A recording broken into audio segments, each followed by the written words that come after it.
আমি এখন দাঁড়িয়ে আছি একদিকে করলা নদী, আরেকদিকে তিস্তা নদী।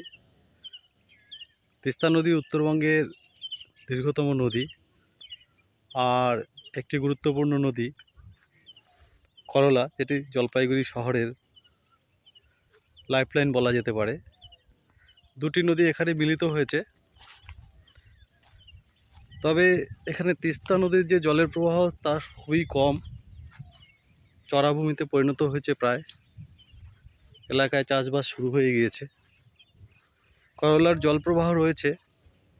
দুটি নদী যে প্রান্তে মিলিত হয়েছে সেখানে আমি আজ এসে উপস্থিত হয়েছি। স্থানটি দেখে ভালো লাগছে। তবে তিস্তার নদীর জলের কম প্রবাহ দেখে একটু চিন্তিত যে জলস্তরের যে অধপতন, সেটা পরবর্তীতে জলপাইগুড়ি শহরের জলের সরবরাহ ক্ষেত্রে একটি প্রতিবন্ধকতা সৃষ্টি হতে পারে। এটি করলা নদী। করলা নদীর জলপ্রবাহ রয়েছে।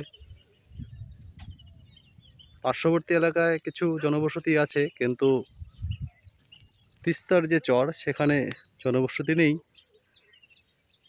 চাষবাস শুরু হয়েছে, বর্ষাতে হয়তো বন্ধ থাকে। এখন গ্রীষ্মকাল, মার্চ মাসের আজ 27 তারিখ যখন আমি ভিডিও করছি। অনেক দিনের স্বপ্ন ছিল এখানে পৌঁছানোর। আসলাম আজ, ভালো লাগছে। তবে একা, আশেপাশে কাউকে খুঁজে পাচ্ছি না। ধন্যবাদ।